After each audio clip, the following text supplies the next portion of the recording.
앞서 리포트에서도 언급이 된 내용이죠. 바로 브렉시트입니다. 네, 이 브렉시트가 갖는 의미가 무엇이고 전 세계가 주목하는 이유는 또 뭔지 이명중 한국은행 광주전남 본부장과 자세한 이야기 나눠보겠습니다. 안녕하십니까? 네, 안녕하세요. 네. 지난주 금요일부터 저희가 브렉시트라는 네. 용어를 많이 네. 듣고 있습니다. 브렉시트가 어떤 건지 설명해 주시죠. 예, 브렉시트라는 것은 그 브리튼이라는 영국과 엑싯이라는 그 출구가 합성해서 만들어진 영국이 EU에서 나간다는 의미입니다. 영국은 1973년 EU의 전신인 EC에 가입을 했는데요. 이제는 이제 나가게 됐다고 그래서 EU가 지금 현재 28개국인데 27개국으로 줄어든다는 얘기입니다. 영국이 이렇게 나가게 된 배경에는 그 EU 입장에서 보면은 이제 영국으로부터 많이 부담금을 받고 있는데 영국의 입장에서는 부담금이 너무 많다. 근데 혜택은 좀 별로 없다.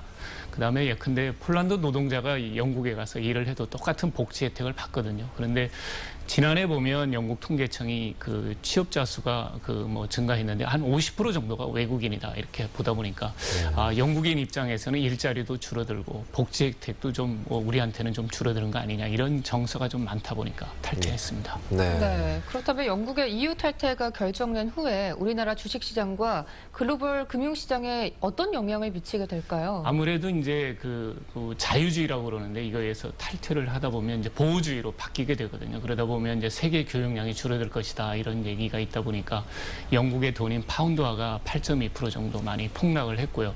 그 다음에 이제 교역량이 줄어들면 우리나라도 좀 어려울 거 아니냐. 주식시장도 마찬가지로 줄어들고 그 다음에 이제 그 교역량에 따라서 원유가라든지 이런 것도 많이 연동이 되는데 이것도 많이 빠졌습니다. 대신에 이제 보면 안전자산 쪽으로 많이 움직이는데요.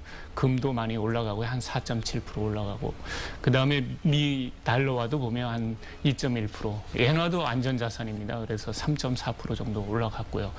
그 다음에 미국의 경우 보면 주식시장이 빠지면서 이제 공포지수라고 그러는데 빅스 지수가 49% 정도 올랐습니다. 2011년 8월 8일 이후로 가장 많이 올랐고요. 그 다음에 이제 이렇게 금융시장에서 이렇게 되다 보니까 미국에서도 금리 인상이 좀 어려운 거 아닌가 뭐 이런 얘기도 나옵니다. 그래서 페더럴 펀드 마켓에 미국의 그 선물 시장에 기준금리가 얼마나 오를까 하는 그런 가능성이 있는 것들이 있는데 한 50% 정도 됐거든요. 12월까지 50% 정도 오르지 않겠냐. 50% 정도는 이제 오를 것이다라고 이렇게 가능성을 했는데 이게 15% 정도로 많이 내려갔습니다. 이런 식으로 안전자산 선호 현상은 높아지고 위험자산은 좀 이렇게 좀 줄어들고 원유는 뭐 내려가고 그 다음에 금은 뭐 굉장히 많이 올라가고 뭐 이런 상황입니다. 자산을 얘기하시니까 그 전에 저희가 이제 금값 자꾸 올라가면 예전에 저희 학습한 게 있어가지고 많이들 긴장을 하실 텐데 우리 지역은 이 브렉시트 때문에 우려할 점은 없는지 그것도 아무래도 우리 지역도 많이 영향을 받죠. 우리가 소규모 개방 경제인데 저희 주력 산업이 이제 석유화학, 철강, 조선, 뭐 전자 뭐 이렇게 되는데요.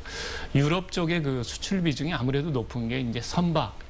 이게 전자 쪽입니다. 근데 상대적으로 좀 이제 아시아 쪽에 많이 수출하는 게 석유화학이거든요. 그 다음에 이제 이쪽에 자동차 뭐 이렇게 되는데 이건 미국 쪽으로 많이 갑니다. 그런데 아까 말씀드렸듯이 이제 미 달러화라든지 엔화가 이렇게 굉장히 강세가 되다 보면 우리나라는 이거에 대해서 약세가 되거든요. 그러다 보면 이제 원화가 약세가 되면 수출 쪽에는 굉장히 좋습니다. 이제 가격 경쟁력이 올라가거든요. 그래서 이쪽에 보면 자동차, 아무래도 이제 철강 이런 거는 조금 괜찮지 않을까, 이렇게 좀 긍정적인 영향이 있지 않을까.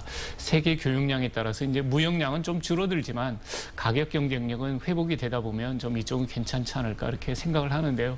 주식시장에서도 보면 뭐 금요일 날 주식시장도 보면 전부 이제 하락을 했지만 월요일 날의 경우에 보면 이제 자동차나 이쪽 철강 쪽은 좀 올랐거든요.